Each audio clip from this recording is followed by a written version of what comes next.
I hope you all are fine.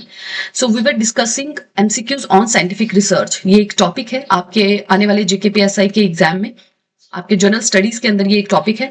तो हम month wise जो भी इंपॉर्टेंट साइंटिफिक रिसर्च से रिलेटेड टॉपिक्स रहे हैं करंट में, न्यूज में, उन्हें डिस्कस कर रहे हैं in the form of MCQs. तो अप टू दिसंबर 2024 हम कर चुके हैं. आज हम दिसंबर 2024 में जो भी इंपॉर्टेंट साइंटिफिक रिसर्च से टॉपिक्स रहे हैं उन्हें डिस्कस करेंगे. और इस तरह से हमारा जो प्रीवियस ईयर है 2024 का, उसमें complete current related to scientific research वो कंप्लीट हो जाएगा. अगर आपने प्रीवियस लेक्चर नहीं देखे हैं तो आपको एक सेपरेट प्लेलिस्ट मिल जाएगी हमारे यूट्यूब चैनल पे, आप वहां जाके उन्हें चेकआउट कर सकते हैं. ये जो प्लेलिस्ट है ये आपको सिर्फ जेकेपीएसआई के एग्जाम में ही हेल्प नहीं करेगी. आप इस साल कोई भी एग्जाम दे रहे हैं, आप किसी भी कॉम्पिटेटिव एग्जाम की तैयारी कर रहे हैं, ये एमसीक्यूज आपको हेल्प करने वाले हैं. क्योंकि करंट में रहे हैं तो करंट अफेयर से भी इंपॉर्टेंट हो जाते हैं, जनरल नॉलेज के पॉइंट ऑफ व्यू से भी, और इवन साइंस एंड टेक आप जानते हैं कि एग्जाम्स में पूछी ही जाती है, तो वहां से भी इंपॉर्टेंट है. डिफेंस के क्वेश्चन है, तो ये आपके हर एग्जाम में आपको हेल्प करेंगे. तो चलिए स्टार्ट करते हैं आज के सेशन से. सो पहला क्वेश्चन आपको जेनेटिकली मॉडिफाइड क्रॉप से रिलेटेड है. कुछ स्टेटमेंट दी गई है, आपको बताना है कौन सी स्टेटमेंट सही है. पहली स्टेटमेंट कहते हैं कि crops that have undergone genetic engineering process to alter their DNA are referred to as a genetically modified crops. तो पहली स्टेटमेंट बिल्कुल सही है. जेनेटिकली मॉडिफाइड क्रॉप्स बेसिकली क्या होती हैं? वो क्रॉप्स जिनका जो डीएनए है, जेनेटिकली मॉडिफाइड क्रॉप्स का जो है डीएनए ऑल्टर किया जाता है ताकि उसमें एडिशनल क्वालिटीज डाली जा सके, जैसे पेस्ट रेजिस्टेंस की क्वालिटी डाली जा सके, या फिर उनका यील्ड जो है उसको इंक्रीज करने के लिए डाला जा सके, या उनको ड्रॉट रेजिस्टेंस की जो कैपेसिटी उनकी इंक्रीज की जा सके. तो इन सब चीजों को एड ऑन करने के लिए पहले जीन को डिटेक्ट किया जाता है कि कौन से जीन में ये पर्टिकुलर क्वालिटीज हैं, और उसे फिर उसे जो है ऑल्टर कर दिया जाता है डीएनए में. ठीक है. सो इस तरह से जेनेटिकली मॉडिफाइड क्रॉप्स जो है प्रोड्यूस होती है. दूसरी स्टेटमेंट कह रही है कि BT cotton and GM mustard are the only two genetically modified crops commercially grown in India. तो भारत में कमर्शियली यानी कि ट्रेड के पर्सपेक्टिव से कौन सी जेनेटिकली मॉडिफाइड क्रॉप्स ग्रोन होती हैं? तो सिर्फ एक ही है अभी तक. ऑल्दो डेवलप हो रही है, बीटी ब्रिंजल भी डेवलप हो रहा है, जीएम मस्टर्ड भी डेवलप हो रहा है, लेकिन कमर्शियली अभी तक सिर्फ एक ही ग्रो होती है, दैट इज बीटी कॉटन. तो इस हिसाब से हमारा आंसर 1 ओनली हो जाएगा. और बीटी कॉटन की अगर हम बात करें तो वहां पे जो जीन है वो डाला गया था एक बैक्टीरिया से जिसका नाम है बेसिलस थुरिनजेनेसिस, और इसी बेसिस पे इसे कहा जाता है बीटी कॉटन. ठीक है. BT stands for bacillus thuringiensis. Clear. So 1 only is the correct answer. GM mustard BT brinjal को डेवलप किया जा रहा है, बट अभी वो डेवलपमेंट की स्टेज पे ही है, उनको कमर्शियली ग्रोन नहीं किया जाता. सेकेंड स्टेटमेंट है आपको एक डायग्नोस्टिक टेक्नोलॉजी से रिलेटेड. ये पर्टिकुलर GQRCP ये एक डायग्नोस्टिक टूल है, एक डायग्नोस्टिक टेक्नोलॉजी है. आपको बताना है किसके डायग्नोसिस के लिए, किसके आइडेंटिफिकेशन के लिए यूज किया जाता है. Detection of HIV genome, detection of bacterial infection, identification of cancer cells, diagnosis of genetic disorders. तो इसका सही आंसर है option number A, detection of HIV genome. ये जो पर्टिकुलर टेस्ट है ये HIV को डिटेक्ट करने के लिए जो है डेवलप किया गया है. अर्लियर और भी बहुत सारे टेस्ट थे, बट उनका जो आप एक तरह से कहीं शॉर्टकमिंग उनकी थी कुछ, जिसकी वजह से इस नए टेस्ट को जो है डिटेक्ट जो है डेवलप किया गया है. शॉर्टकमिंग ये थी कि वो एक तो फॉल्स रिजल्ट्स देते थे, फॉल्स पॉजिटिव रिजल्ट, मतलब पर्सन जो है वो HIV पॉजिटिव नहीं है, स्टिल टेस्ट में HIV पॉजिटिव आता था. दूसरा जो आप एक तरह से कहीं शॉर्टकमिंग जो प्रीवियस टेस्ट की थी वो ये थी कि वो अर्ली इन्फेक्शंस को डिटेक्ट नहीं कर पाते थे. अर्ली इन्फेक्शंस जो है, अर्ली स्टेज जो HIV की जो अर्ली स्टेज है HIV इन्फेक्शन की, उनको डिटेक्ट नहीं कर पाते थे. तो इन्हीं दोनों शॉर्टकमिंग्स को ओवरकम करने के लिए इस नई डायग्नोस्टिक टेक्नोलॉजी को जो है वो डेवलप किया गया है by the Jawaharlal Nehru centre for advance scientific research. इस सेंटर द्वारा इस टेस्ट को जो है डेवलप किया गया है. तो आपको याद क्या रखना है कि ये किसकी डिटेक्शन में हेल्प करता है? HIV जीनोम की. नेक्स्ट इज लेड इंजेस्टेड और inhaled is a health hazard. तो लेड आप सब जानते हैं कि हमारी हेल्थ के लिए सबसे ज्यादा खतरनाक होता है, और पेट्रोल में ये अर्लियर ये यूज किया जाता था, बट अब इसको जो है बैन कर दिया गया है because of their health hazard. लेकिन इसमें बैन करने के बावजूद कुछ ऐसे सोर्सेज हैं जो कि लेड पॉइजनिंग के एक बहुत इंपॉर्टेंट सोर्स बन जाते हैं, जिनसे लेड पॉइजनिंग अभी भी होती है. आपको बताना है वो कौन सी है. Smelting units, pen and pencil, pens, hair oils या कॉस्मेटिक्स. तो यहाँ पे अगर हम बात करें तो ऑप्शन नंबर 1 है. स्मेल्टिंग यूनिट्स में से जो है जो सबसे ज्यादा अमाउंट ऑफ लेड निकलता है, जो कि इंजेस्ट और इनहेल होने के चांसेस जिसके ज्यादा होते हैं. पेन्स एंड पेंसिल की अगर हम बात करें तो पेंसिल्स में लेड नहीं होता. बच्चे यूजुअली कहते हैं पेंसिल में लेड है, बट पेंसिल्स में यूज क्या होता है? It is graphite. ठीक है. तो वो लेड नहीं होता. तो option number 1 is the correct answer. B नहीं है, it's A. Just a second, A है आंसर. ठीक है. सो लेड एक्सपोजर की अगर हम सोर्सेज की बात करें तो यहाँ पे लिखा है माइनिंग, स्मेल्टिंग, मैन्युफैक्चरिंग, रिसाइकलिंग, ये सभी सोर्सेज हैं जहां से लेड की जो पॉइजनिंग है वो होती है। लेड का इस्तेमाल अगर हम कहें तो स्टेन ग्लास में, सिरामिक्स में, बैटरीज वगैरह में जो है इसका बहुत ज्यादा इस्तेमाल होता है। स्मेल्टिंग यूनिट्स और पेंट्स भी जो है वो एक इंपॉर्टेंट सोर्स है लेड पॉइजनिंग का, क्योंकि वो जो लेड को जो है इन्वायरमेंट में रिलीज करते हैं। पेन एंड पेंसिल्स में लेड जो है वो नहीं होता है बल्कि ग्रेफाइट होता है। हेयर ऑयल्स और कॉस्मेटिक की बात करें तो उनमें कुछ अमाउंट ऑफ लेड हो सकता है, बट वो इतना ज्यादा नहीं होता कि जिससे कि लेड की पॉइजनिंग हो जाए, क्योंकि एक रेगुलेटरी स्टैंडर्ड बनाया गया है कि कितना अमाउंट आप रख सकते हैं, तो उससे बियॉन्ड नहीं हो सकता। तो यहां पे अगर हम बात करें 1 and 3 बोथ आर करेक्ट, ठीक है। 1 and 3 पेन्स भी हैं और स्मेल्टिंग यूनिट भी है। With reference to biofortification, okay, biofortification से रिलेटेड आपको कुछ स्टेटमेंट दी गई है, आपको बताना है कौन सी स्टेटमेंट सही है। It focus on improving trait like yield, resilience और ग्रोथ कैरेक्टरिस्टिक्स। तो बायोफोर्टिफिकेशन की जब हम बात करते हैं ना, जैसे आप सुनते हैं कि विटामिन डी को जो है ऐड कर दिया जाता है मिल्क में, ठीक है। मिल्क वैसे सोर्स किसका होता है? कैल्शियम का होता है, ठीक है। विटामिन डी वहां पे नहीं होता है मिल्क में, बट विटामिन डी को जो है वो मिल्क में ऐड ऑन किया जाता है, ताकि जब कंज्यूमर मिल्क को कंज्यूम करे तो उसको विटामिन डी भी साथ में मिले। उसी तरह से विटामिन ए की अगर हम आप बात करें तो वो कुछ सीरियल्स में ऐड ऑन कर दिया जाता है, एडिशनली ऐड ऑन किया जा सकता है। क्यों किया जाता है? ताकि जो भी प्रोडक्ट है उसकी न्यूट्रिशनल वैल्यू बढ़ाई जाए और एक्स्ट्रा न्यूट्रिएंट्स जो है वो लोगों तक पहुंचाए जा सके। So that is called biofortification, ठीक है। तो हम यील्ड नहीं बढ़ा रहे हैं, इसका यील्ड में नहीं, बनने के बाद हो रही है ये चीजें ऐड ऑन, ठीक है। यील्ड का कोई नहीं है, रेजिलियंस का कोई जो है इफेक्ट नहीं हो रहा है, ग्रोथ कैरेक्टरिस्टिक्स में कोई नहीं हो रहा है। बढ़ा क्या रहा है? ये न्यूट्रिएंट्स को बढ़ा रहा है, तो पहली स्टेटमेंट गलत हो जाएगी। It is regarded as the most sustainable approach to elevate a malnutrition, ये बिल्कुल सही है, क्योंकि आप देखिए हमारे देश में स्टंटिंग की अगर हम बात करते हैं, स्टंटिंग बहुत पाई जाती है, जिसमें बच्चों का जो वेट है एज के हिसाब से बहुत कम होता है। वास्टिंग की अगर हम बात करें और वो बहुत कम, वो बहुत ज्यादा पाई जाती है। तो इन दोनों का रीजन ये है कि न्यूट्रिएंट्स डेफिशिएंसी है। तो अब लोगों तक न्यूट्रिएंट्स कैसे पहुंचाया जाए? वो उस तरीके से पहुंचाए जा सकते हैं कि जो वो कॉमन फूड ले रहे हैं उसी में इन न्यूट्रिएंट्स को ऐड ऑन कर दिया जाए। विटामिन डी वो अलग से नहीं लेंगे, तो जो डेली वो कंज्यूम कर रहे हैं, वो राइस खाते हैं, वो चपाती खाते हैं, वो दाल खाते हैं, तो इन्हीं चीजों में ऐड ऑन कर दी जाती है, ठीक है। तो ये एक बहुत इंपॉर्टेंट सस्टेनेबल आप एक तरह से कह सकते हैं अप्रोच है माल न्यूट्रिशन को एलिवेट करने की। तो option number B is the correct answer, ठीक है। पहली सही नहीं है, जैसे मैंने आपको बताया, इसमें हम एसेंशियल न्यूट्रिएंट्स को ऐड ऑन करते हैं, जैसे विटामिन हो गया, मिनरल्स हो गया, अमाइनो एसिड हो गया, और ये this is done through the traditional breeding techniques, genetic modification और मॉडर्न बायोटेक्नोलॉजिकल मेथड। तो बहुत सारे मेथड जो है इस चीज में यूज किए जाते हैं। आप जो ब्रीडिंग प्रोसेस है उसमें भी न्यूट्रिएंट्स को बढ़ाने के लिए चीजें ऐड ऑन की जा सकती हैं, जेनेटिक मॉडिफिकेशन से भी किया जा सकता है, या फिर बायोटेक मेथड से भी। It aims to improve the nutritional value, ठीक है। कहीं पे भी यील्ड की बात नहीं हो रही है, न्यूट्रिशन वैल्यू की बात की जा रही है, क्लियर। और 2 की अगर हम बात करें, 2 इज करेक्ट, क्योंकि ये एक इंपॉर्टेंट सोर्स है जहां से हम न्यूट्रिएंट्स को जो है, माल न्यूट्रिशन को जो है एलिवेट कर सकते हैं, क्लियर। सो आई होप अब आपको बायोफोर्टिफिकेशन क्या होता है वो क्लियर हो गया हो, ठीक है। Biofortification. Next is PROBA 3 mission, space से रिलेटेड है। प्रोबा 3 मिशन न्यूज में रहा है, आपको बताना है किसकी स्टडी के लिए ये डेवलप किया गया है। Proba 3 mission, earth magnetic field, lunar surface exploration, atmosphere of Venus, the sun's corona. तो प्रोबा 3 मिशन जो है वो डेवलप किया गया सन के कोरोना को स्टडी करने के लिए, और ये किसने डेवलप किया है? ISRO successfully launched European space agencies PROBA 3 mission from Sriharikota. Mission किसका है? ईएसए का है, यूरोपियन स्पेस एजेंसी का है। लॉन्च कहां से हुआ है? इसरो ने लॉन्च किया है श्रीहरिकोटा से, ठीक है। और इसकी बात करें अगर हम, so this is to be used for the study of corona. बहुत देर से, बहुत टाइम से ये जो है ऑब्जर्व किया जा रहा है कि सन में जो है सोलर स्टॉर्म्स जो है बहुत डाले जाते हैं, पाए जा रहे हैं, फ्लेयर्स जो है बहुत इजेक्ट हो रहे हैं, जिसकी वजह से अर्थ के एटमॉस्फेयर में भी उसका इंपैक्ट पड़ रहा है। तो उसी के लिए सन का जो कोरोना है, उसका जो आउटर स्ट्रक्चर है, आउटर लेयर है कोरोना, उसको स्टडी करने के लिए इस पर्टिकुलर मिशन को जो है वो डेवलप किया गया है,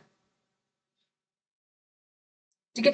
this mission will use 2 spacecraft, coronagraph studies the sun's corona and occulter blocks the sun to create artificial eclipse for better observation. तो एक जो है स्पेसक्राफ्ट वो स्टडी करेगा सन के कोरोना का, उसके आउटर स्ट्रक्चर का, और दूसरा जो है वो सन को एक तरह से आर्टिफिशियली एक्लिप्स क्रिएट करेगा, ब्लॉक करेगा, ताकि उसकी प्रॉपर तरीके से ऑब्जर्वेशन हो सके।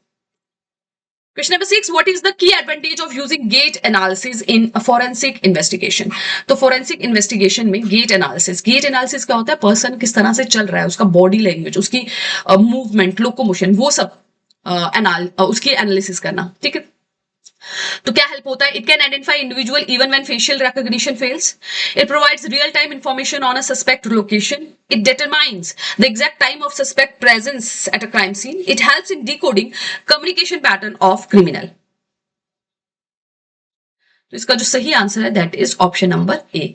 गेट एनालिसिस मतलब आप बॉडी लैंग्वेज या मूवमेंट या लोकोमोशन को कब आपको हेल्प करता है? जब फेशियल रिकॉग्निशन जो है फेल हो जाती है, जब चेहरा नहीं पहचाना जा सके बट उसके गेट से जो है, उसके चलने के स्टाइल से, मूवमेंट के स्टाइल से आप आइडेंटिफाई कर सकते हैं सस्पेक्ट को। तो रिसेंटली कोलकाता पुलिस ने गेट एनालिसिस को यूज करके ही एक सस्पेक्ट को जो है गिरफ्तार किया था for a very heinous crimes, जो कि सीसीटीवी फुटेज में उनको मिला था, और that was because it reveals a distinct limb, मतलब बहुत ही डिफरेंट तरीके से वो लंगड़ा के जो है वो चल रहा था। सो गेट एनालिसिस क्या होता है? ह्यूमन के मोशन पैटर्न्स को, पर्टिकुलरली वॉकिंग, रनिंग की, वो किस तरह से चल रहा है, किस तरह की उसकी बॉडी मूवमेंट है, किस तरह की मसल एक्टिविटी है, उसको जो है एनालिसिस करना is called a gait analysis. और ऑब्जर्व किया जाता है पेशेंट को कहीं या फिर सस्पेक्ट को कहीं, ठीक है। फॉरेंसिक में ये यूज हो रहा है तो that is for the suspect only, ठीक है। और gait analysis is particularly useful when a suspect face is not clearly visible. तो नॉर्मली जब फेस होगा तो डायरेक्टली आइडेंटिफिकेशन हो सकती है सस्पेक्ट की, है ना। फेस एनालिसिस हो गया, सीसीटीवी कैमरा में फेस डायरेक्टली दिख रहा है, बट बहुत बार ऐसा होता है कि पर्सन ऐसी जगह पे खड़ा है जहां से सीसीटीवी कैमरा से डायरेक्टली उसका फेस नहीं दिखता है, तो गेट एनालिसिस से जो है आइडेंटिफाई किया जा सकता है। With reference to Google's Willow chip, इससे रिलेटेड कुछ स्टेटमेंट है, आपको बताना है कौन सी सही है। It operates using super conducting transmon qubits to maintain quantum states. The qubits are heated to temperature just above 100 degrees Celsius. तो इसमें से स्टेटमेंट 1 इज ओनली करेक्ट, तो ए आंसर हमारा सही हो जाएगा। पहले हम इसका देखते हैं कि व्हाट इज इट। तो स्टेटमेंट 1 करेक्ट है। Willow operate using super conducting transmon qubits tiny electric circuit. ये जो ट्रांसमोन क्यूबिट्स है ये एक्चुअली क्या है? ये छोटे छोटे इलेक्ट्रिक सर्किट्स हैं जो कि क्वांटम बिहेवियर जो है शो करते हैं। क्वांटम बिहेवियर, जो क्वांटम मैकेनिक्स है वो हमने पहले भी डिस्कस किया था प्रीवियस लेक्चर्स में अपने, ठीक है। क्वांटम फिजिक्स क्या होता है, तो क्वांटम बिहेवियर को ये एग्जिबिट करते हैं, छोटे छोटे इलेक्ट्रिक सर्किट्स होते हैं, और these circuits are engineer to function like artificial atoms in a quantum state. इनको इस तरह से डेवलप किया गया कि ये एटम की तरह ही बिहेव करे क्वांटम स्टेट पे। दूसरी स्टेटमेंट जो है वो बिल्कुल सही नहीं है, जो कह रही है कि टू मेंटेन क्वांटम स्टेट, की उस क्वांटम उनके फीचर्स को मेंटेन करने के लिए क्यूबिट्स को जो है हीट किया जाता है 100 डिग्री सेल्सियस से ऊपर, तो ये स्टेटमेंट बिल्कुल सही नहीं है। To maintain these delicate quantum states the qubits are cooled down, उनको हीट नहीं किया जाता बल्कि उनको ठंडा किया जाता है just above the absolute zero. This minimize the vibration and other disturbance that could disturb the qubits, introduce error in calculation. Clear? So basically this what is this Google's Willow chip? Google's Willow chip basically क्या है? एक तरह का आप कह लें कि small electric circuits हैं जो क्वांटम बिहेवियर एग्जिबिट करते हैं किस, और उस क्वांटम बिहेवियर को मेंटेन करने के लिए इनको कूल डाउन किया जाता है just above the absolute zero temperature. Clear? Next is question number 8. Liquid hydrogen. Liquid hydrogen is commonly used as fuel and liquid oxygen is used as an oxidizer. Second कह रहे हैं cryogenic engines are more efficient but technically more challenging to develop that solid and liquid. ये बिल्कुल सही है। Cryogenic का मतलब क्या होता है? जहां पे बहुत ही ठंडा फ्यूल हो, क्रायोजेनिक, ठीक है, ठंडा फ्यूल। तो हाँ, ये बहुत एफिशिएंट होते हैं, बहुत कम अमाउंट में आपको फ्यूल चाहिए, बहुत ज्यादा एफिशिएंसी ये देते हैं, बट सॉलिड और लिक्विड से इनको डेवलप करना थोड़ा मुश्किल होता है। पहले स्टेटमेंट भी बिल्कुल सही है। लिक्विड हाइड्रोजन जो है वो फ्यूल की तरह यूज होता है और लिक्विड ऑक्सीजन जो है वो ऑक्सीडाइजर की तरह। ISRO GSL V Mark 3 use a cryogenic engine in upper stage. ये भी बिल्कुल सही है। जो भी सैटेलाइट जो हम लॉन्च करते हैं उसमें 3 स्टेजेस के फ्यूल्स होते हैं। पहले आपका सॉलिड आता है, फिर लिक्विड आता है, लास्ट में you get a cryogenic stage, ठीक है। तो GSLV 3 में क्रायोजेनिक जो है वो अपर स्टेज में यूज हुआ था। तो हमारे लिए जो आंसर हो जाएगा वो 1, 2 एंड 3, सारी की सारी स्टेटमेंट सही है। Liquid hydrogen is a very common fuel, cryogenic engine में यूज होता है। लिक्विड ऑक्सीजन उनके साथ यूज होता है जो कि एक ऑक्सीडाइजर की तरह काम करता है। क्रायोजेनिक जो है इंजन जो है हमने देखा कि ऑल्दो एफिशिएंट बहुत ज्यादा है पर इनको डेवलप करना बहुत ही चैलेंजिंग है क्योंकि टेम्परेचर इसमें एक्सट्रीमली लो चाहिए। क्रायोजेनिक क्या हो गया? बहुत ही ठंडा टेम्परेचर, बहुत लो टेम्परेचर चाहिए, तो उसे मेंटेन करना जो है is a challenging task. GSLV Mark 3 में जो है भारत ने क्रायोजेनिक इंजन जो है यूज किया था, ठीक है, अपर स्टेज पे। And the engine is crucial for placing heavier payload. अब क्योंकि इसकी एफिशिएंसी ज्यादा होती है इस फ्यूल के क्रायोजेनिक की, तो ज्यादा से ज्यादा भारी पेलोड जो है वो भी हम अंतरिक्ष पे ले जा सकते हैं with the help of this fuel. Clear? What is the key property of diamond? Diamond की क्या ऐसी प्रॉपर्टी है जो उसे सुटेबल बनाती है for cooling technology? High electric conductivity, high optical reflectivity, high tensile strength, high thermal conductivity. So यहां पे बात हो रही है कूलिंग, ठीक है। तो थर्मल क्या होता है, गर्म एंड ठंडा है ना, हीट की बात हो रही है थर्मल।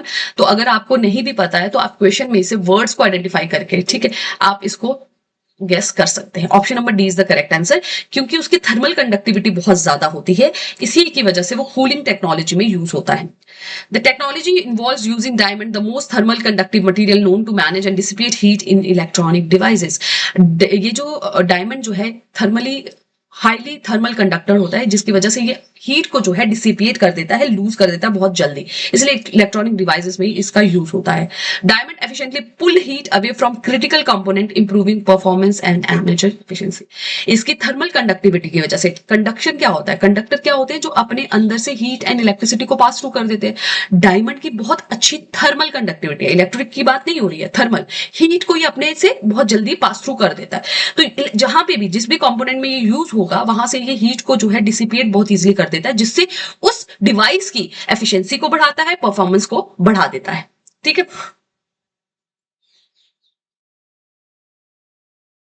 और इसका फायदा भी ये है कि जो ट्रेडिशनल जो कन्वेंशनल कूलिंग सिस्टम यूज होते हैं वो बहुत ही ज्यादा बल्की होते हैं, ठीक है, और उनकी जगह पर जो डायमंड यूज होता है तो वो बल्की नहीं होगा और एफिशिएंसी को बहुत ज्यादा इंप्रूव कर देगा। क्लियर। चलिए next is what are mirror bacteria. Mirror bacteria क्या होते हैं ये आपको बताना है। Bacteria that produce energy through photosynthesis like plants, bacteria that form a unique reflective layer on aquatic surfaces, hypothetical microbes with a reverse molecular chirality compared to Earth's own life forms, genetically engineered bacteria for creating mirror in scientific instrument। इसका जो सही answer है वो option number 3 है। Mirror bacteria जो है वो कोई एक्चुअल में बैक्टीरिया नहीं है, हाइपोथेटिकल माइक्रोब्स है with a reverse molecular chirality compare to earth's known life form. Synthetically इनको क्रिएट किया गया है, सिंथेटिक ऑर्गेनिज्म है created with molecular structure that are mirror image of those found in natural life forms. जो naturally जो भी bacterias अर्थ में पाए जाते हैं उनकी बिल्कुल एग्जैक्ट कॉपी मिरर इमेजेस को बना के सिंथेटिकली बनाकर जो है इन बैक्टीरियाज को तैयार किया गया है। Clear? All known life forms possess specific handness in their molecules. DNA, RNA consist of right-handed nucleotides, while proteins are composed of left-handed amino acids. तो जो भी लाइफ जो है पाई जाती है अर्थ के ऊपर उसमें कुछ कैरेक्टरिस्टिक फीचर है कि हर एक जब हम डीएनए आरएनए की बात करते हैं, जेनेटिक मटेरियल्स की बात करते हैं, तो वहां पे जो भी न्यूक्लियोटाइड्स पाए जाते हैं जो उनकी बेसिक यूनिट है वो राइट हैंडेड होते हैं, और जो प्रोटीन्स में पाए जाते हैं that is left handed amino acids. तो इन्हीं को ऑपोजिट कर दिया गया है ताकि ये देखा जाए कि इनकी पोजिशनिंग को मिरर इमेज करने से क्या चेंजेस जो है या क्या उनकी बिहेवियर में, क्या उनकी प्रॉपर्टीज में जो है वो चेंजेस आ सकते हैं। Clear. Next is with reference to Bio E3 policy 2024, consider the following statement. It necessitates mixing of ethanol into gasoline up to 20%. It aims to accelerate technology development and commercialization by establishing biomanufacturing and biofoundry. तो second statement तो बिल्कुल सही है, पहली statement सही नहीं है, B is the correct answer. इसमें जो है स्टेटमेंट 1 की अगर हम बात करें, बायो E3 पॉलिसी जो 2024 की है उसका मकसद है to leverage biotechnology to foster economic growth, environment sustainable and job creation. It aligns with India's broader sustainable development and technology advancement goals. इसमें कहीं पे भी ये बात नहीं की गई है कि आपको इथेनॉल को जो है गैसोलीन के साथ 20% तक मिक्स करना है। यहाँ पे जो है बायो इस पॉलिसी का मेन मकसद है जॉब को क्रिएट करना in the field of technology advancement, ठीक है, इन्वायरमेंट सस्टेनेबिलिटी की तरफ काम करना, इकोनॉमिक ग्रोथ को फॉस्टर करना। तो इन सब की तरफ फोकस करने के लिए ही इस पॉलिसी को लाया गया है। और बायो E3 जो पॉलिसी है वो एम करती है to accelerate technology development and commercialization by establishing bio manufacturing and bio hubs. जैसा कहा कि इसका मकसद क्या है कि हमें टेक्नोलॉजी डेवलपमेंट जो है उसको इनहेंस करना, उसे बढ़ाना, और उसके लिए बहुत सारी यूनिट्स को जो है एस्टैब्लिश किया जा रहा है, जैसे बायो मैन्युफैक्चरिंग की यूनिट होगी या बायो फाउंड्री की यूनिट्स हो गया। क्लियर। सो आंसर जो होगा B only. Consider the following statement with reference to Kisan Kavach. किसान कवच It is India's first anti-pesticide bodysuit designed to protect farmers from harmful pesticide exposure. आप सब जानते हैं कि ये स्टेटमेंट बिल्कुल सही है। आप सब जानते हैं कि एग्रीकल्चर में जो है उनको क्रॉप्स को बचाने के लिए बहुत सारे पेस्टिसाइड्स, हर्बिसाइड्स का जो है इस्तेमाल किया जाता है। पेस्टिसाइड्स का जो छिड़काव है वो जनरली फार्मर्स खुद करते हैं, ठीक है, ऑल्दो मशीन्स का भी इस्तेमाल होता है, बट मोस्टली फार्मर्स जो है वो खुद करते हैं। उनको इन पेस्टिसाइड्स के क्योंकि जब वो उनका छिड़काव कर रहे हैं तो चांसेस होते हैं कि वो इनहेल हो जाए, इंजेस्ट हो जाए, चांसेस आर देयर। तो उन्हें इससे बचाने के लिए एक बॉडी सूट, ठीक है, एक बॉडी सूट, एक एंटी पेस्टिसाइड बॉडी सूट जो है भारत ने डेवलप किया है, ताकि फार्मर्स को पेस्टिसाइड के एक्सपोजर से बचाया जा सके, और उसी को किसान कवच कहा जाता है। आप इसके टर्म से ही समझ सकते हैं, किसान मतलब फार्मर, कवच क्या होता है, जो आपको प्रोटेक्ट करता है, ठीक है। तो पेस्टिसाइड से बचाने के लिए it was developed by national institution of agriculture sciences, ये स्टेटमेंट सही नहीं है। Third is it deactivates harmful pesticide through nucleophilic mediated hydrolysis, ये एकदम सही है। वो जो बॉडी सूट है वो इसी तरह से पेस्टिसाइड्स को डीएक्टिवेट जो है वो करता है, ठीक है। सो union minister of state for science and technology ने लॉन्च किया किसान कवच। ये भारत का पहला एंटी पेस्टिसाइड बॉडी सूट है। डेवलप की बात करें कि ये किसके द्वारा डेवलप किया गया, तो it has been developed by BRIC inStem Bangalore in collaboration with CPO health private limited. इनके द्वारा ये डेवलप किया गया है, ना कि national institute of agriculture sciences. आप कंफ्यूज हो सकते हैं क्योंकि आप बोलेंगे कि किसान कवच है, फार्मर्स के लिए है, तो एग्रीकल्चर साइंसेज ने किया होगा, तो उन्होंने डेवलप ये नहीं किया है। और इसकी प्राइस की अगर हम बात करें तो ये सिर्फ और सिर्फ 4000 का है, और ये 1 साल तक जो है काम कर सकता है। इसे आप वॉश भी कर सकते हैं और रीयूज भी कर सकते हैं, तो इसीलिए ये अफोर्डेबल भी है। क्लियर? चलिए next is why is there a growing need for quantum satellite. क्यों जो है क्वांटम मैकेनिक्स की बहुत बात हो रही है, क्वांटम फिजिक्स की बहुत बात हो रही है, और क्वांटम सैटेलाइट्स की जो मॉडर्न कम्युनिकेशन सिस्टम्स में है उसकी यूज बहुत ज्यादा बढ़ गया है। क्यों? They can replace existing satellite to reduce cost, they enable faster data speeds compare to fibre optics, they improve global positioning system accuracy, they address the threat posed by quantum computers to current cryptographic system. इसका सही answer जो है that is option number D. So, just chairman of mission governing board of National Quantum Mission recently announced India plans to launch a quantum satellite. तो recently ये announcement हुई थी कि भारत जो है वो तैयार है अपनी quantum satellite को launch करने के लिए, वो भी within 2 to 3 years। और जब हम quantum satellite की बात करें तो basically वो क्या है, it is a communication satellite which leverages the principle of quantum physics। ठीक है, quantum physics की जो properties हैं, जो principles हैं, उनको use करके ही इस satellites को जो है develop किया जाएगा। The emergence of quantum computers poses a threat to existing cryptographic system. Quantum satellite aim to ensure secure communication by employing quantum cryptography, particularly quantum key distribution. तो आज के दौर में जहां पे क्वांटम कंप्यूटर्स जो है वो मार्केट में आ गए हैं, जिसकी वजह से जो है कम्युनिकेशन में कहीं ना कहीं जो है प्रॉब्लम्स आ रही हैं, और उसी प्रॉब्लम्स को, उसी कम्युनिकेशन में जो सिक्योरिटी को इंश्योर करने के लिए क्वांटम सैटेलाइट्स की डेवलपमेंट जो है वो की जा रही है। बात करें कि किस तरह से क्वांटम जो मैसेजेस हैं क्वांटम कम्युनिकेशंस में वो सिक्योर रहते हैं। So measuring a quantum system like photons alter its state if an eavesdropper intercepts a quantum key encoded in photons, their action will disturb the photons, altering the sender and receiver to breach. Quantum entanglement entangles the particles remain connected such that a change to one particle instantaneously affects the other, ensuring that any interception is immediately detectable. तो इस तरह से photon का इस्तेमाल करके जो है communications को जो है ट्रांसफर किया जाता है, और बीच में अगर कहीं पे भी थोड़ा सा भी ब्रीच हो तो वहां पे एकदम से इंटरसेप्शन हो जाती है, पता चल जाता है कि कहीं पे कम्युनिकेशन जो है प्रॉब्लमेटिक है। सो क्वांटम कम्युनिकेशन जो है दैट इज आज के दौर में जो है वो फाइबर ऑप्टिक्स से, जो ट्रेडिशनल मेथड है कम्युनिकेशन से, उससे बहुत ही ज्यादा बेनिफिशियल है। और क्वांटम कंप्यूटर्स की अगर हम बात करें, उनके आने की वजह से ही कम्युनिकेशन को और ज्यादा सिक्योर करने के लिए क्वांटम सैटेलाइट्स का जो यूज है वो बढ़ रहा है। With reference to space docking experiment, space docking experiment, अब स्पेस डॉकिंग का क्या मतलब होता है? आप सब जानते हैं कि बहुत सारे स्पेसक्राफ्ट जो सैटेलाइट जो है वो लॉन्च की जाती हैं। अब 2 स्पेसक्राफ्ट के बीच में अगर फ्यूलिंग वगैरह को शेयर करना है तो that is called a space docking. ये एक्चुअल प्रोसेस क्या है, ये डॉकिंग का सिस्टम जो है ये मैन्ड भी हो सकता है और अनमैन्ड भी हो सकता है। मतलब पर्संस जो हैं वो उसे चैनलाइज कर रहे हैं, या वो अनमैन्ड है कि ऑटोमेटिकली चैनलाइज हो रहा है। इसमें क्या करता है, 2 स्पेसक्राफ्ट को एक ऑर्बिट में ये आपस में कनेक्ट करता है ताकि एक दूसरे का रिपेयर वो कर सके। जिस तरह से आप जानते हैं कि ऊपर जो एयरक्राफ्ट होते हैं उनमें भी किया जाता है डॉकिंग, एयरक्राफ्ट डॉकिंग सिस्टम होता है कि फ्यूल एक एयरक्राफ्ट में कम हो गया तो दूसरा एयरक्राफ्ट उसे देता है, ठीक है, एयर में ही। उसी तरह से ये 2 स्पेसक्राफ्ट है, उनकी रिपेयरिंग अगर होनी है, उनकी रिफ्यूलिंग होनी है, उसे कहा जाता है स्पेस डॉकिंग एक्सपेरिमेंट। ठीक है, एक ही ऑर्बिट में दो स्पेसक्राफ्ट है, उनको कनेक्ट हो जाए, मैन्ड भी हो सकता है, अनमैन्ड भी हो सकता है। तो it is a joint mission of NASA and ISRO. पहली स्टेटमेंट कहती है it is a joint mission of NASA and ISRO, ये सही नहीं है। It consist of 2 small spacecraft to be launched by PSLV C-60 into 470 circular orbit, ये एकदम सही है, option B is the correct. पहले स्टेटमेंट की बात करें तो स्पेसडेक्स, ये हमने पहले भी डिस्कस किया था, this is a space docking system, ये जो है सिर्फ भारत द्वारा डेवलप किया जा रहा है, ठीक है, अलोन, इसमें नासा का कोई भी कंट्रीब्यूशन नहीं। इसमें 2 सैटेलाइट जो है 2 स्पेसक्राफ्ट जो है वो लॉन्च किए जाएंगे by the PSLV launch vehicle.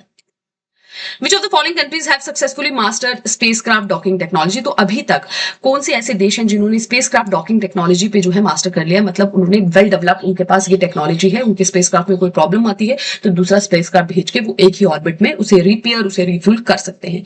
US, France, Russia, China या जापान? तो इसका जो सही आंसर है दैट इज यूएस है, then it is Russia and then it is China. Option number B, ठीक है, option number B is the correct answer. US, Russia and China, these are the 3 countries जिनके पास well developed जो है space docking system है। भारत जो है अभी इसे बना रहा है, अभी पूरा प्रॉपर्ली उसका डेवलप नहीं हुआ है, that is known by the name of स्पेसडेक्स।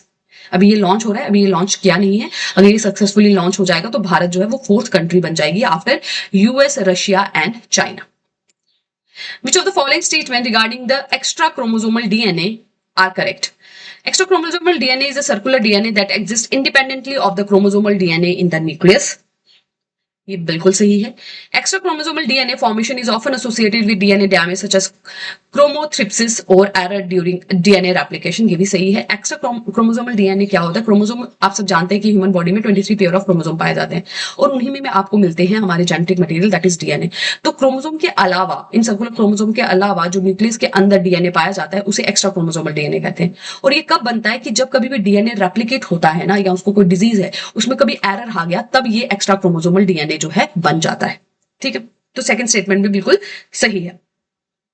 Extra chromosomal DNA is found only in few cancer types such as breast cancer, ये बिल्कुल भी सही नहीं है। द एम्प्लीफिकेशन ऑफ ऑन्कोजीन्स क्या होते हैं? ऑन्को का मतलब होता है कैंसर, तो cancer causing genes on extra chromosomal DNA can promote tumor growth and contribute to drug resistance in cancer cell, ये बिल्कुल सही है। अगर एक्स्ट्रा क्रोमोसोमल डीएनए में ऑन्कोजीन्स डेवलप हो जाते हैं तो वो ड्रग रेजिस्टेंस को डेवलप कर देते हैं, कैंसर के ट्रीटमेंट में प्रॉब्लम हो सकती है, जो भी कीमोथेरेपी हो रही है उससे रेजिस्टेंस हो सकते हैं, और ट्यूमर की डेवलपमेंट में भी ये बहुत ज्यादा कॉन्ट्रीब्यूट करते हैं। तो सही आंसर हो गया हमारा 1, 2 and 4, that is option number ए। तो न्यूज में क्यों रहे थे ये? क्योंकि स्टडी ने रिवील किया है कि एक्स्ट्रा क्रोमोसोमल कैंसर डीएनए जो है वो किस तरह से कैंसर की प्रोग्रेशन में और ड्रग की रेजिस्टेंस में जो है बहुत इंपॉर्टेंट रोल प्ले करते हैं। ड्रग की रेजिस्टेंस में, जिससे कि कीमोथेरेपी जो है वो उतनी ज्यादा इफेक्टिव नहीं रहती है, ठीक है, कीमोथेरेपी, और कैंसर प्रोग्रेशन भी कि जो रिलैप्स वगैरह होते हैं इसमें भी एक्स्ट्रा क्रोमोसोमल डीएनए जो है वो बहुत इंपॉर्टेंट रोल प्ले करते हैं, ठीक है। It is indeed a circular DNA जो कि इंडिपेंडेंटली न्यूक्लियस में डेवलप करते हैं, जो कि क्रोमोसोमल डीएनए से सेपरेट हो गए होते हैं। बनते कब है? जब कभी डीएनए में डैमेज हो जाए उसके थ्रू ये बन जाते हैं, या फिर कभी एरर हो जाए डीएनए की रेप्लिकेशन में, तब भी ये बन जाते हैं। और बात करें एक्स्ट्रा क्रोमोसोमल डीएनए की, तो ये 90% ऑफ ट्यूमर्स में पाए जाते हैं। जितने भी ट्यूमर्स हैं उसके 90% ट्यूमर्स में एक्स्ट्रा क्रोमोसोमल डीएनए देखे गए हैं, जैसे ब्रेन ट्यूमर हो गया, लिपोसार्कोमा हो गया, ब्रेस्ट कैंसर हो गया। और स्टेटमेंट 4 की अगर हम बात करें वो भी बिल्कुल सही है कि ये ट्यूमर ग्रोथ और ड्रग रेजिस्टेंस दोनों में ही हेल्प करते हैं। So that is it for today session. आज हमने दिसंबर 2024 में जो भी साइंटिफिक रिसर्च से रिलेटेड इंपॉर्टेंट टॉपिक न्यूज में रहे हैं उन्हें डिस्कस किया है। इस तरह से हमारा जो 2024 का ईयर का फुल ईयर जो है वो कंप्लीट हो जाता है। हमने कंप्लीट उसका साइंटिफिक रिसर्च कवर कर लिया है। नेक्स्ट वीडियो लेक्चर से वी विल मूव टुवर्ड्स 2025, और अभी अप्रैल चल रहा है और अभी आपके एग्जाम की डेट आउट नहीं हुई है, सो हम अप्रैल मंथ को भी कंप्लीट करेंगे। जब अप्रैल मंथ के जो कंप्लीट मंथ जो है कंप्लीट हो जाएगा उसके सभी टॉपिक्स जो हैं वो न्यूज में जो हैं वो हो जाएंगे। तो तब तक हम जनवरी की तरफ बढ़ेंगे, जनवरी को कंप्लीट करेंगे, जन, फेब एंड मार्च वो हम कंप्लीट करेंगे। तो मिलते हैं नेक्स्ट वीडियो लेक्चर में नए टॉपिक के साथ। Till then take care and